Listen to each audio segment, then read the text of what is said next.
बहुत समय पहले कौशाम्बी के राजा थे, राजा शूरसेन। एक दिन वे जंगल में शिकार खेलने गए। शिकार करते हुए उन्होंने अपने तीक्ष्ण बाण से एक पक्षी को मार गिराया। पक्षी जमीन पर गिरकर तड़प रहा था। राजा उसे देखने के लिए पास गए। वह पक्षी अंतिम सांसें ले रहा था। उसकी तड़पती हुई मौत को देखकर राजा के हृदय में अचानक गहरा झटका लगा। उन्हें लगा, इस संसार में सब कुछ क्षण भंगुर है। उसी क्षण उनके मन में वैराग्य उत्पन्न हो गया। उन्होंने तुरंत राजपाट त्याग दिया और सन्यासी बन गए। समय के साथ वही राजा एक महान तपस्वी बने और महामुनि कौसल्य के नाम से प्रसिद्ध हुए।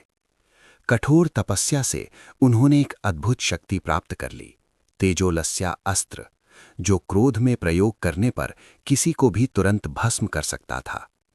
जिस पक्षी को राजा ने मारा था, उसकी आत्मा मरकर एक भील के रूप में जन्म ले चुकी थी। एक दिन जंगल में घूमते हुए महामुनि कौसल्य का उसी भील से सामना हो गया।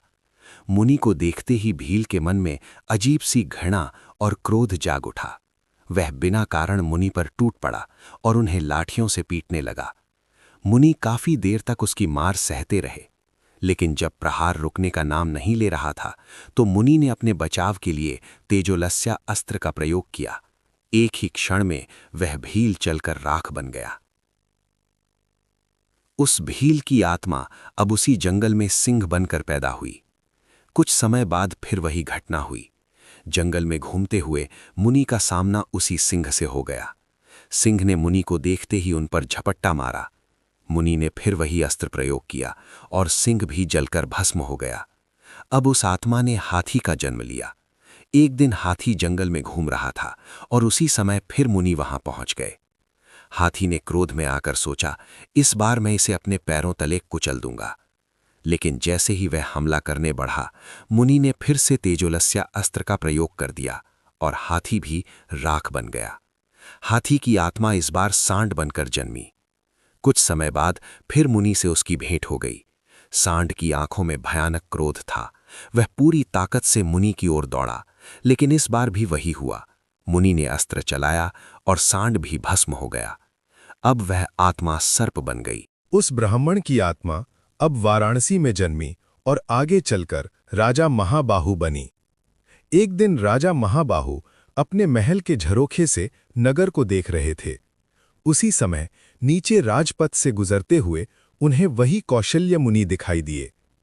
मुनि को देखते ही राजा के मन में एक अजीब सी अनुभूति हुई और अचानक उन्हें अपने पिछले 7 जन्मों की सारी घटनाएं याद आ गईं। कैसे वे हर जन्म में मुनि पर क्रोध से हमला करते थे और हर बार मुनि के अस्त्र से भस्म हो जाते थे। ये सोचकर राजा गहरे विचार में डूब गए। उन्होंने समझ लिया, ये सब क्रोध का परिणाम है। क्रोध मनुष्य को पशु बना देता है। उन्होंने सोचा, अब इस वैर की लंबी श्रृंखला को समाप्त करना होगा, क्योंकि वैर से वैर कभी समाप्त नहीं होता। राजा ने तुरंत एक कविता बनाकर ऊंची आवाज में मुनि को सुनाई। जब वो कविता कौशल्य मुनि के कानों में पहुंची, तो उन्हें भी अपनी पिछली घटनाएं याद आ गईं। उन्हें समझ आया कि वे भी क्रोध में बार बार अस्त्र चलाकर गलती करते रहे। इस घटना ने दोनों को एक गहरी सीख दी। क्रोध से केवल विनाश होता है। क्रोध मनुष्य को बार बार गलती करने पर मजबूर कर देता है। और सबसे बड़ा सत्य ये है, वैर से वैर कभी समाप्त नहीं होता। केवल क्षमा ही उसे समाप्त कर सकती है।